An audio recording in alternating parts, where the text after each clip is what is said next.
Is your organization ready for this big wave of change? If not, I can help. We have to change our expectations about communication. And I think the best way to do this in an organization is to get together and talk about what are realistic expectations for communicating. I think it all starts with respect. Everybody wants respect. They want to feel valued. We have really big generational differences, even when it comes to the topic of leadership. And after this series of classes I did, I got the most exciting feedback of them saying, this changed my life. This understanding about leadership has changed my life in so many ways. And I understand now that I am a leader, and I understand my potential, and I understand how I can be more successful.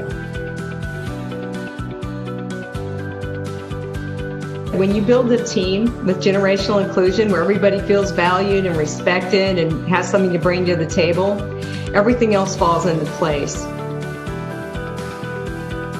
And so when we mentor and lift up those young leaders and help them grow, we all reach that next level of success.